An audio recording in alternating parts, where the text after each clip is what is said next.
Tu voulais nous faire un freestyle? Non. On sait jamais.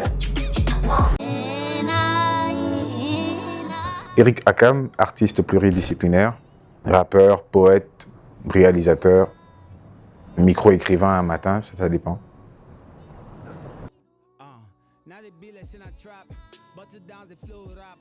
Oui, c'est possible, c'est possible. Ça dépend de la perception qu'on a de son art. Est-ce que ton art est-ce qu'on fait de l'art une passion ou un métier? Est-ce qu'on se constitue en entreprise? Si c'est le cas, oui, on peut en vivre. L'idée étant que la pratique artistique rentre dans la logique de métier, c'est-à-dire que tu dises, je suis pas seulement un artiste, mais je suis un entrepreneur dans le secteur de l'art. Tu vois? C'est-à-dire que ton travail est pris justement comme un boulot d'entreprise. Je ne fais pas que chanter. Ma musique, c'est un produit. Et comment mon produit se comporte sur un marché, ainsi de suite. Comment me positionner, ainsi de suite. Voilà. Je pense qu'il faudrait peut-être qu'on fasse la différence qu'il y a entre l'art simplement et le fait d'être dans la création artistique vers un public plus large.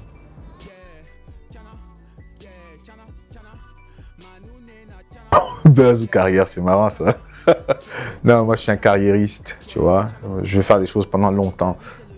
Si on peut encore être là dans 20 ans, à parler de hip-hop, à parler de cinéma documentaire, ce serait bien. Parce que je pense que ce mode de pensée peut, cette culture peut révolutionner un mode de pensée quand même.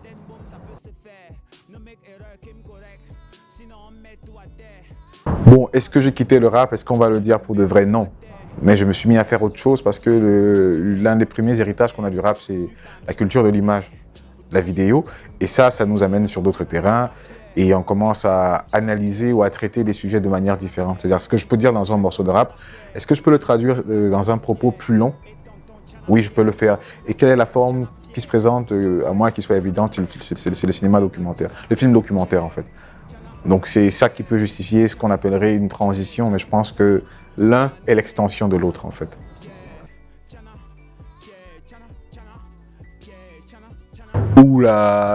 D'abord il faut savoir où est-ce qu'il y a eu un événement culturel choc au Cameroun, j'en sais rien. Covid, ça vient de s'achever. L'euro, c'est un événement culturel et sportif. Parce que les gens jouent au foot en Europe et puis on fait la bringue au Cameroun. Donc tu vois, c'est... Voilà. Sportif et culturel, pour moi, des fois, c'est la même chose.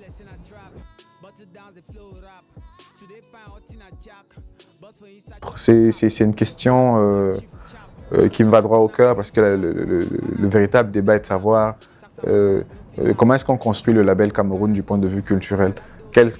Sur quoi on s'appuie pour définir les différentes expressions culturelles.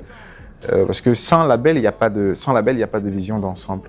Il y a beaucoup d'individualité, de créatifs, mais ça ne garantit pas une culture camerounaise. C'est-à-dire, on prend par exemple le cadre de la musique ou du cinéma, domaine que je connais plus ou moins bien. Dans la musique, on a une façon de faire, on a des stéréotypes. C'est-à-dire, on fait de l'afro-pop, c'est-à-dire que tout un continent fait la même musique. Et nous, on est dans le continent, tu vois. Il n'y a pas de particularisme camerounais. Dans le cinéma, on copie soit les Ivoiriens, soit les Nigérians, il y a un problème. Il n'y a pas une touche dans l'écriture qui nous soit propre, tu vois. Et nous payons de cette absence d'authenticité parce que nous surfons sur la vague de ce qui marche, entre guillemets. C'est ça un de nos fondamentaux, un de nos problèmes fondamentaux. Et à ça, on ajoute aussi l'absence totale de vision en termes de politique culturelle. C'est-à-dire, quand tu regardes le budget du MINAC, c'est 4 milliards de francs CFA, c'est 8 millions de dollars. Tu vois, c'est même pas ce que... je veux dire, pour un pays de 25 millions d'habitants, c'est pas très sérieux. Je veux dire, et puis, quelle est la place de l'art dans cet environnement? Parce que la vraie question, c'est quelle est la place de l'art dans l'espace public? Lorsqu'on pourra justifier la place de l'art dans l'espace public, on pourra questionner donc le véritable problème de la culture dans son champ le plus large.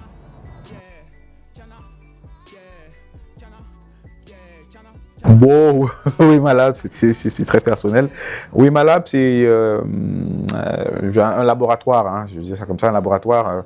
C'est une TPE dont le but est justement d'expérimenter de nouvelles approches créatives sur des faits sociaux. Donc, justement, on passe par le documentaire, la photo et un peu la musique, de temps en temps l'écriture. Wema, c'est We Move Africa. Tu vois? We Move Africa. Et le laboratoire, c'est parce que l'expression, tu vois, le terrain d'expression, le champ d'expression est d'abord local. Donc Wema Lab, c'est We Move Africa Laboratory, si tu veux, tu vois.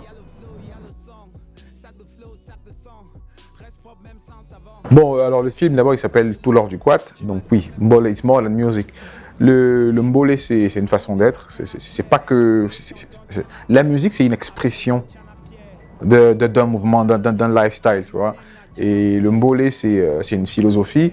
Et je veux dire, le Mbole, c'est la grande école de l'optimisme au quartier. C'est-à-dire, on n'a rien, on sait qu'on va y arriver.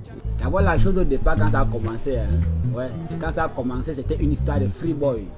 Le contexte du pays a dit que la situation, a dit les jeunes sont un peu abandonnés à eux-mêmes. Une musique authentique. Un djembé, une bonne percussion. Pour moi, le pur mollet reste le meilleur. On écrit pas, c'est la tête. C'est parce que nous sommes nés avec. C'est la raison pour laquelle dans tous les quartiers, tu as on va y arriver, on va monter en puissance. Comme le dit très bien Petit Malo, c'est la grande école de l'optimisme, on s'appuie que sur nous-mêmes. Donc, quand je dis le Mbole, it's more than music, c'est plus que de la musique, c'est pour dire le quartier est riche, mais le quartier est d'abord riche de lui-même. Les nouveaux gisements de pétrole, ils sont dans le quartier, tu vois. On ne va pas aller chercher ailleurs du point de vue créatif. Le quartier s'invente, le quartier crée une hype. Et le quartier influence la ville influence la région influence le pays, et peut-être le pays influence la sous-région, tu vois. Les quartiers populaires de Yaoundé ont quelque chose à vendre. C'est le Mbole, et en tant que lifestyle d'abord. La musique, oui, très intéressant, mais va voir derrière, tu vois des jeunes qui ont des copies de Christian Dior toute la journée, il y a quelque chose qui se passe. Ils veulent y arriver, et comme on dit, on va y arriver.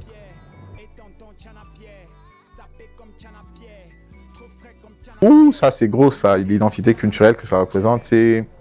D'abord, il y a deux mots qui se rejoignent. Il y a identité, donc quelque chose d'unique, quelque chose qui se démarque, et puis culturel, quelque chose qui fait partie d'un ensemble. Alors, comment matcher les deux? C'est prendre dans son environnement ce qui nous rend unique, tout en étant dans son environnement.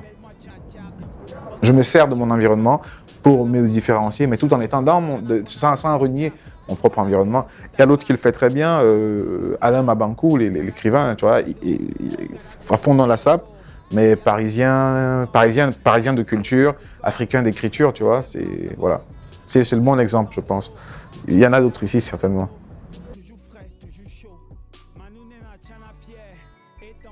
Puis, parlant de projets à venir, je suis sur un nouvel album dont je n'ai pas le naming final. Des fois, il s'appelle ALP, donc Afrique libre et pacifiée. Et je travaille dessus depuis 2020.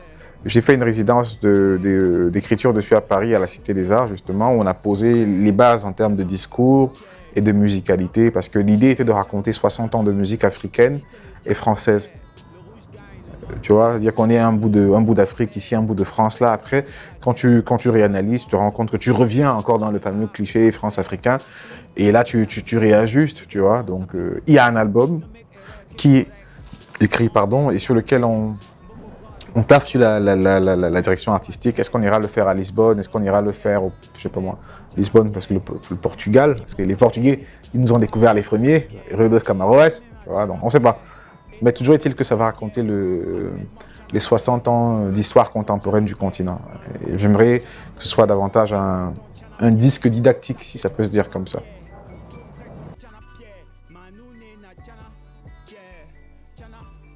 Ah, j'ai un pote à Yaoundé, quand on parle d'artiste placé mis en lumière.